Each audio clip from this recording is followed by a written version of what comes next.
Welcome to my channel कथा विश्व. आज आपण पाहणार आहोत पिठोरी अमावस्येची कथा. एक आटपाट नगर होतं. तिथे एक गरीब ब्राह्मण राहत होता. त्याच्या घरी श्रावणातल्या अमावस्येच्या दिवशी वडिलांचे श्राद्ध असे.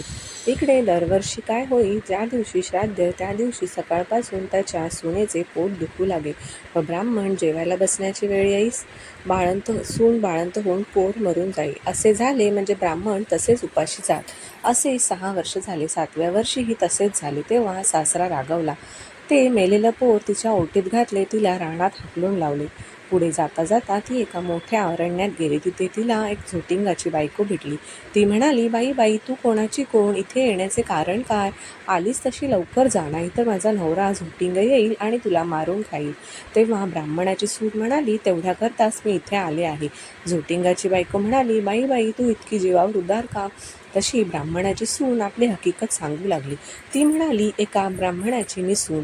दरवर्षी मी श्रावणी अमावस्येच्या दिवशी बाळंत होते व मूल मरून जाते. त्याच दिवशी आमच्या घरी माझ्या आजी सासऱ्यांचे श्राद्ध असते. असे झाले म्हणजे श्राद्धास आलेले ब्राह्मण उपाशी जात. अशी 6 बाळंतपणं झाली. 7व्या खेपेला सुद्धा असंच झालं. तेव्हा मामंजींना माझा राग आला. ते मला म्हणाले, माझा बाप तुझ्या बाळंतपणामुळे 7 वर्षे उपाशी राहिला, तर तू घरातून चालती हो. असं म्हणून हे मेलेलं मूल माझ्या ओटीत घातलं आणि मला घालवून दिलं. नंतर मी इथे आले. आता जगून तरी काय करायचे आहे, असं म्हणून ती रडू लागली. तशी झोटिंगाची बायको तिला म्हणाली, बाई, तू घाबरू नकोस.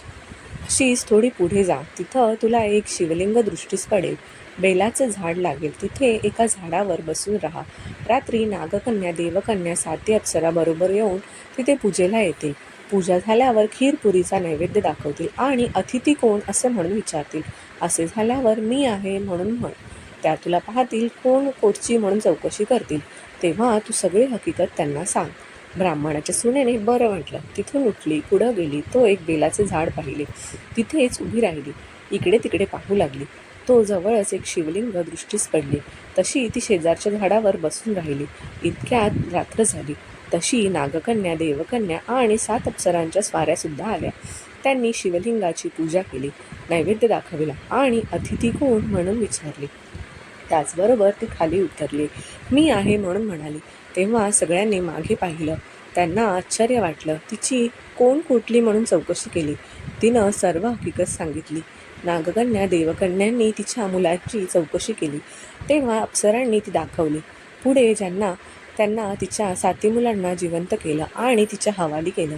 पुढे तिला हे व्रत सांगितलं. 64 योगिनींची पूजा करायला सांगितली आणि मृत्यूलोकी हे व्रत प्रकट करायला सांगितलं.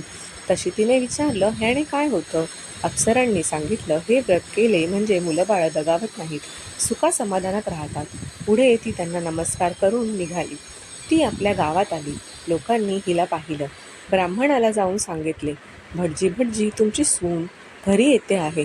त्याला ते खोटं वाटलं. अर्धघटकेने ब्राह्मणाने पाहिलं.